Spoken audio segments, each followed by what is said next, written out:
Okay, so if you thought last video was janky, you got another thing coming. I'm going to try and keep this camera as still as humanly possible, but my laptop exploded, and I still have to record this battle somehow.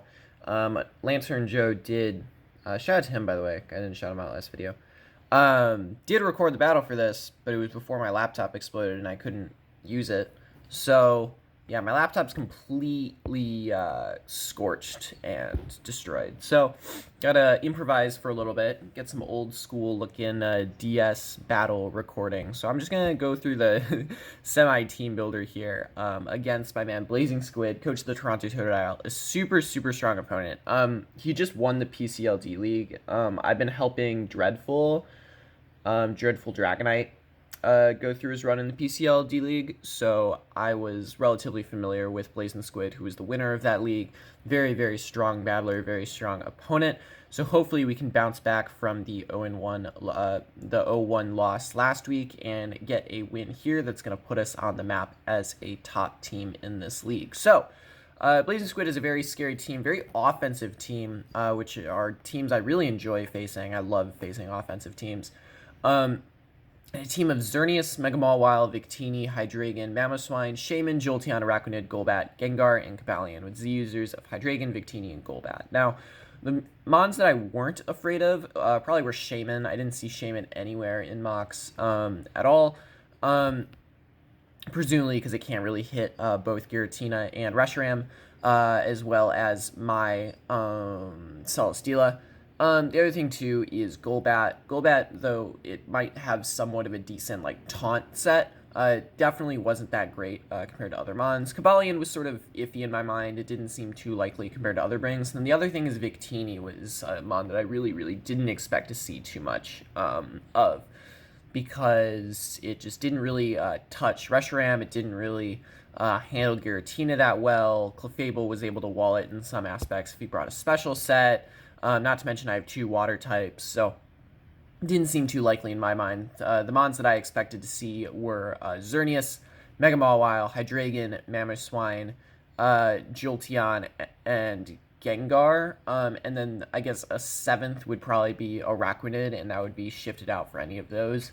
Although I did learn 5 minutes before the game that he fucking loves Araquanid, so I sort of expected to see it more as the game started, but obviously the build didn't reflect that as easily. So anyway, I'm going to do the team builder here. The first mon is Reshiram Blue Phoenix. It is carrying Tailwind, Roost, Blue Flare, and Dragon Pulse. It's really a multi-purpose set. It could be an endgame cleaner if it wants to be, but that's what it was built to do originally, and then it didn't sort of end up being that. I'm going to move the camera a little bit. It didn't end up being that in the end. It was sort of a mid-game, bait Hydreigon and kill Hydreigon sort of deal, with Tailwind support for the rest of my mons that will really help it out against things like the Jolteon, the Gengar, and the Xerneas. Especially if he gets up webs, Tailwind is a really good way to counteract that. So that was sort of Blue Phoenix there. Then we have Rat, the Giratina Origin, as always. With Substitute, Shadow Sneak, Shadow Force, and Dragon Claw, you can set up a sub against a lot of his team, between Victini and Shaman and Jolteon and Araquanid specifically, as well as Cobalion. Between Shadow Force cannot really be resisted by his team outside of Hydreigon, which just drops to a Dragon Claw. And hopefully I'm behind a sub if Hydreigon ends up coming in. Shadow Sneak is for that priority if I end up needing it. Priority against him just generally is really good. Bear in mind Shadow Sneak is especially powerful coming from a max attack Giratina. It hits Gengar. I believe it OHKOs Gengar after 1 round of rocks. It OHKOs Victini at I think 50%. As well as it out-prioritizes things like Ice Shard, and also can help me stop a Xerneas if Xerneas is chipped low enough. So that is Giratina. That's sort of my endgame cleaner idea, but once again, it's very versatile. It's going to depend on the situation. If I can find a moment to get in Giratina against a sort of passive mon mid-game, that will allow me to sort of break a lot of his team mid game, I'm definitely willing to do that as well. So next mon is a, once again, offensive Celesteela. Shoutouts to Aaron2420 for giving me advice on a defensive Celesteela and then me not listening to it. I'm really sorry, but I just figured offensive Celesteela was good here. I know that like I'm using Celesteela wrong and all this stuff, but I really think it's good here. And in fact, I think it's necessary here because there's no variant of defensive Celesteela that's going to be like walling anything. Like Xerneas with Thunderbolt is still going to be two-shotting a specially defensive Celesteela. With Thunderbolt, if I have Wakanberry, I guess maybe not, but like it doesn't see, I don't want to like preserve it all the way for that to happen. I have other ways to deal with Xerneas as well. I don't want to just be like a single purpose mon. This is sort of not, once again, a late game cleaner, but rather a setup mon that will allow me to, one, not have to deal with like 50-50 predictions. So if like I think one of Jolteon or like either Jolteon or Hydreigon will come out, autonomizing will like make me not have to do any prediction, and then I can like KO the thing on the next turn. Z-Fly is there to just nuke the Araquanid. I don't want Araquanid to set up webs, so it's, if I can, you know, this is ideally my lead if Araquanid comes, because if Araquanid leads and just gets up webs, my team is a lot worse off. So it's there to just nuke the Araquanid turn 1 if I can, and that's another reason why I couldn't really afford Wakanberry, because webs were such a giant threat to the team. So it has a little bit of special bulk, but it's max attack adamant, so it's sort of just there to, you know, maybe take 1 or 2 kills or nuke the Araquanid, one of the two, and that's sort of its purpose. So I need a different way to deal with Xerneas in this instance, so I did a specially defensive Nidoking. While specially defensive Nidoking still takes a absolute butt ton from Psychic Xerneas, it doesn't kill, so that's cool. Yeah, I should say Expert Belt Modest doesn't kill. So Expert Belt Modest to my spread does about 70 to 85%, which is great. Anything less will be not killing. And then it has Stealth Rock and Toxic Spikes, and that is there to sort of just whittle his entire team. His hazard clearing isn't great. It's Xerneas and Hydreigon and Golbat, and I don't think Golbat's coming. So if he runs Defog Hydreigon, I think that's going to be a lot better for me. This was originally Earth Power Sludge Wave, but a few mocks with Calm Mind Xerneas made me do it the other. made me go for Poison Jab rather instead. So Physical Nidoking, which is really cool. I didn't really expect to be bringing Physical Nidoking over Special Nidoking, especially this early in the season, but is what it is, and it does work out this matchup. And it basically hits everything on his team except for the Golbat. It also lets me hit Araquanid a bit better since Araquanid's so stupid, specially bulky. The next mon is Steven Thurston, the Starmie, making its debut. Got a few debut mons here, and you'll see the 6th one in a second. With Substitute, Scald, Psyshock, and Ice Beam holding the Pitaya Berry, which boosts your special attack if you are on 25%. The idea for sub Starmie is just to be able to sub on a Mawile Sucker Punch and then be able to get a +1 Scald off on it, which should do about 70 to 80% depending on its spread. Analytic is the ability.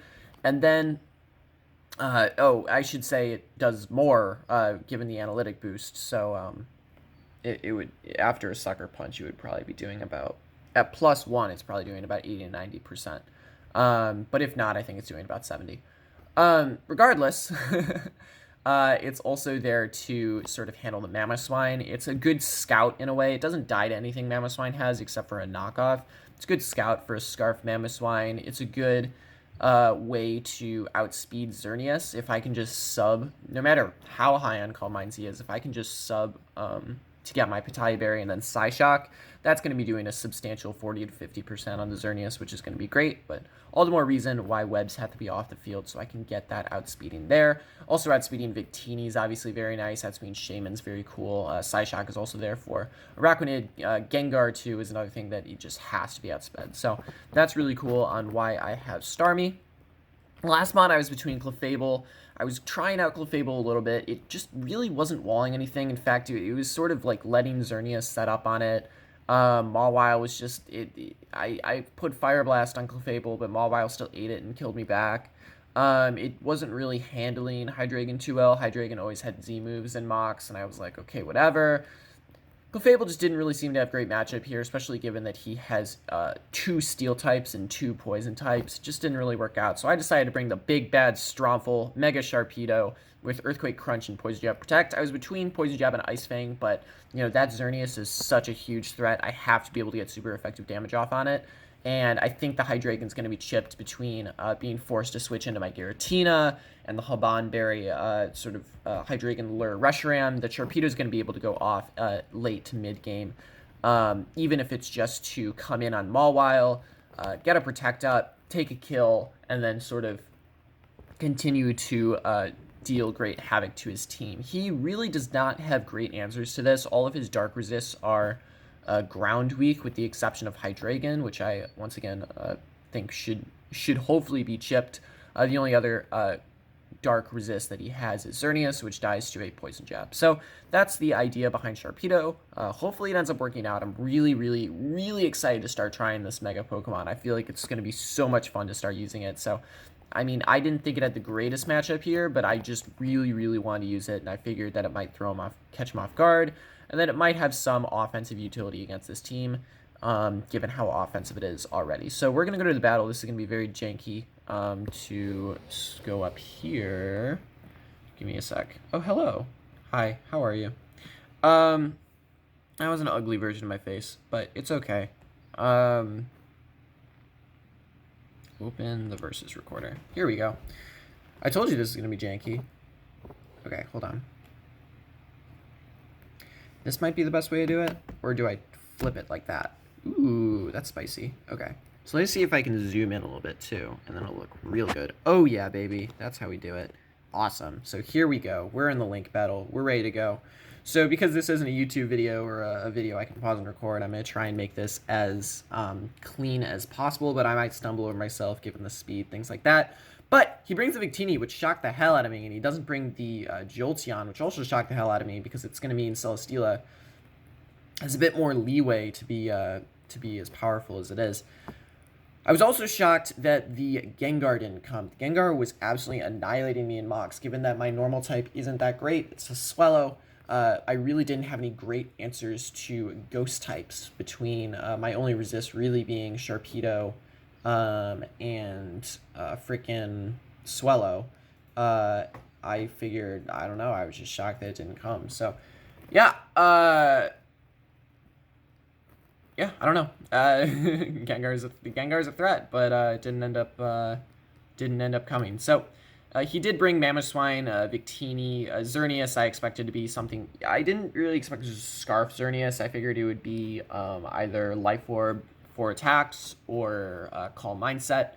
And then Arachnid, I just knew for a fact that'd be Sticky Web. I don't think he'd run Bandit or anything like that. Basically, also important to note, his Defog, he didn't bring Golbat, so it's possibly likely Hydreigon doesn't have Defog, but it's also likely he just doesn't have a Defogger in general. So that's going to be sort of the team matchup there. I felt pretty confident going into this team matchup. It wasn't anything that I was scared of necessarily. In fact, he brought some things that I straight up just wasn't scared of in the Victini. So I just want to make sure this is center as possible. And then we can go here. That'll be a lot of fun. Okay, cool. So, Ranward, Blazin Squid is going to challenge us to the battle. Hopefully I can turn this just a little bit. There we go. So I'm going to lead Celesteela, like I said. Just in case Arachnid leads, I absolutely need to do this. I have no choice. As he leads with his Mamoswine. So, kind of dumb by me, but I actually thought by me going first, and I outsped. I don't think my play would have changed if I knew that he outsped me. Apparently it's random or just some shit like that. I end up going for Earthquake, is what I'm saying, because Ironhead doesn't kill this Mamoswine. And Earthquake into Ironhead would. So he was going to get up rocks regardless if he stayed in. So I just decided Earthquake is a no drawback play in case he went into Victini, which he does. So it ends up working out for me. And on the Victini, I'm going to go into Reshiram. And this V-Create is going to do an absolute but little. It's going to do absolutely nothing. 4 times resisted. But I'm also like calculating this damage because I'm like shocked that it did so little. I expected it to do a lot more than 25 HP from a 180 base power Victini. It turns out I think he's 0 attack investment. Not modest, but just 0 attack investment, which means he's probably bulky in some way, which is a very interesting Victini spread. I'm just going to double into the 1 here because I know that he doesn't want to lose his Victini straight up, as he ends up going into his Araquanid. So here, this is the moment I've been waiting for. Quick Z-Fly, the quickest I ever have in my entire life, and I just go for it because this thing cannot get up webs. Now, apparently he told me he had Protect, but he didn't go for it because he didn't expect the Z move. So it does work out for me in the sense that we have the Supersonic Sky Strike, and this Araquanid is going to absolutely see the absolute demise of it, I should say. So very, very cool to finally get that Araquanid out of the way. I feel like I want to turn the music up just a little bit. What is the music I used? Woo! Yo, this is janky. Look at that. Look at that. That's awesome. Okay, so we got the Beast Boost. Yes, okay, cool. So he goes into Hydreigon, and this is the most obvious Fire Blast of my life, so I'm going to once again make the switch out into Reshiram on the very obvious Fire move, and Reshiram's going to come in and absolutely eat this Fire Blast. It's going to be absolutely awesome as this Fire Blast is going to do absolutely nothing to me. It's going to do 15 HP. Oh, Reshiram, you're a beautiful monster. I can't believe I got you the final round of the draft. So he goes for his Dragon Pulse of his own, and he doesn't see my Hiban Berry, and this is going out exactly as I planned it to. This is not me straying away from my game plan like I did week 1. This is going exactly as I planned it to. I go for the Dragon Pulse. I have successfully baited and killed the Hydreigon, as you will see here. I have Z-flied the Araquanid. Everything is going out as I have planned it to, and I'm so, so happy. But the game is not over, although it is 6-4. I literally probably shouldn't have made this play. I believe I Blue Flare here, potentially. No, I don't. I make the right play. Yeah. I go for the Tailwind, because I figure either he's going to kill me and I'm fine sacking this thing off, or he starts saying up, and I need to Tailwind in order to get my physical Poison Mons between Sharpedo and Nidoking, and I guess specifically Starmie, to be able to kill this thing. Now, if he goes for Psychic here, I get that's pretty bad, but that would have been a pretty crazy read had he done that. So I just go hard Nidoking. You know, if he's Psychic, so be it. I still have 2 other Mons that outspeed and can hit for a substantial amount of damage. So I go for the Poison Jab here, and even though it's not going to kill because he seems to be relatively physical bulky, basically any hit is going to take him out at this point. So he does go for the Psychic. +1 Psychic is obviously going to nuke my Nidoking. This is the first part of the game where sort of my game plans aren't working out specifically, because, well, not to mention he's also Life Orb, but I don't end up getting Hazards up, which is unfortunate, as you will see later in the game. But I do go for Scald here. Anything was really going to take out the Xerneas. It was Life Orb anyway, so I do go for Scald. The reason I go into Starmie is because I think it's going to bait out the Mawile, and I want to be able to sub on this thing, Sucker Punch. So I go for the substitute here, and... oh, hold on. He has to make a... ah! Glorious Mega Evolution of Mega Mawile. But I go for the substitute here, expecting the Sucker Punch, and he doesn't Sucker Punch. So I'm like, shit. Okay. Maybe he just predicted me to switch into Celesteela and went for a Thunder Punch, and maybe that's just what happened. So I'm just like, okay, I'll go for a sub again and hope that he Sucker Punches me here, even though he probably won't, given that he just saw a substitute. So I sub again, and here he goes for Play Rough here, I guess, expecting... I don't know why I went for Play Rough. I guess, in my opinion, locking in Thunder Punch just would have been fine. But Play Rough's fine. It seems that he just doesn't have Sucker Punch, which is actually valuable information in the sense that he's not going to be able to get off chip on anything, really. I can go for a Scald, Fissure, or Burn, which I don't end up getting. Whoops, that's a camera shake. And honestly, Starmie's done its job. It's killed the Xerneas and dealt a significant amount of damage to the Mawile. It's going to put in range of basically anything. So here, the big bad Sharpedo is going to come out, and it is going to wreak havoc. I go for the Protect. If he has Substitute, so be it, but I figured he would probably go for it earlier if he had Substitute, in all honesty. But he just goes for the Thunder Punch here, as I do get my Speed Boost on Mega Sharpedo, and I am going to be able to Mega Evolve into the big bad shark that he is, Stronfel, the Mega Sharpedo coming in hot with the powerful, powerful jaw, and you're going to see that this Earthquake is going to absolutely nuke this Mawile, and it feels so good. It went down really slow, so I was scared it wasn't going to kill it first, but it does kill. So that's really great. You